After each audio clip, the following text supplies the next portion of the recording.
Welcome. I want to introduce you to a soup. It's a mashup of my mother's soup and my cousin Judy's soup, and I'm calling it the McKay mashup hamburger soup.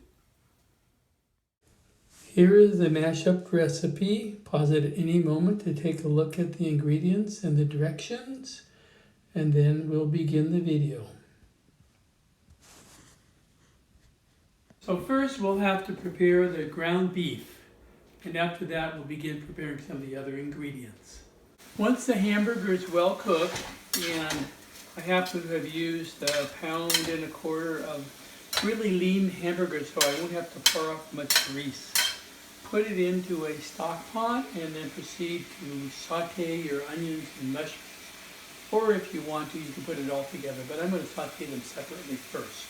The garlic, the mushrooms, the onions, and the fennel all seem to be pretty well cooked a bit. I'm going to add them to the beef, to the hamburger, and then I'm going to put the tomatoes, the diced tomatoes, and then cook them down just a little bit before I add them to the rest.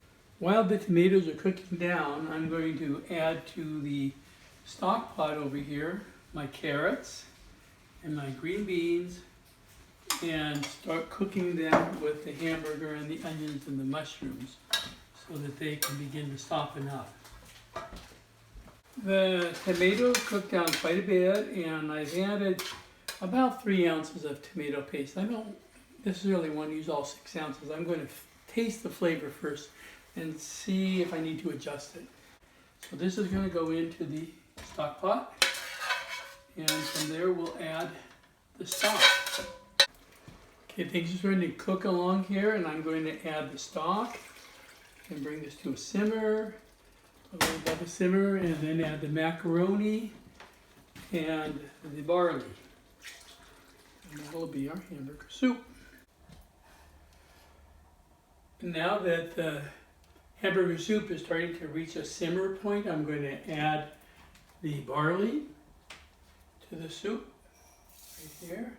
1/3 cup of barley, and I'm going to add a cup of macaroni to the soup, which then will cook for maybe half an hour or 40 minutes until the beans and the carrots, which are probably the hardest vegetable, are cooked. I'm also wanting to adjust the seasonings. I put no salt or pepper in here yet because I wasn't sure about the flavors of the tomatoes and the salt, the amount of salt in the stock and in the tomatoes. So pretty soon here, after it's cooked for a while, I'll adjust the seasonings. I do think it needs a little more tomato flavor, so I am going to add the rest of the tomato paste in. And I am going to add now the frozen corn, but I'm going to wait to add the zucchini till nearer to the end. The soup is simmering nicely now.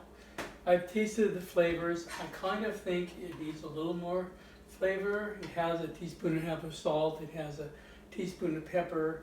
I decided that I would put some mixed Italian seasonings together and add them into my mortar so I could break up the spices a bit, and then I'm going to add that to the soup to bring out the flavor rather than add any more salt or pepper.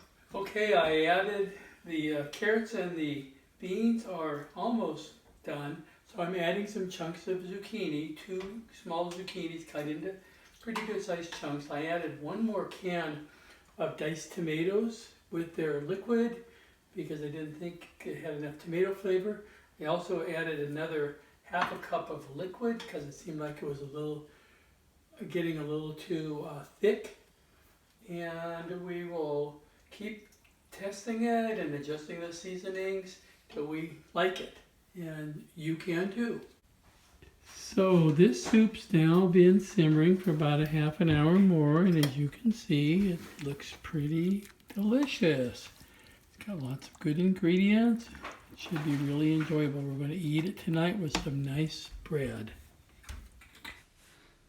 Here's one last look at the recipe. I hope you enjoy cooking it, and remember, you can change any of the vegetables you want. Just be creative. Thanks so much for watching.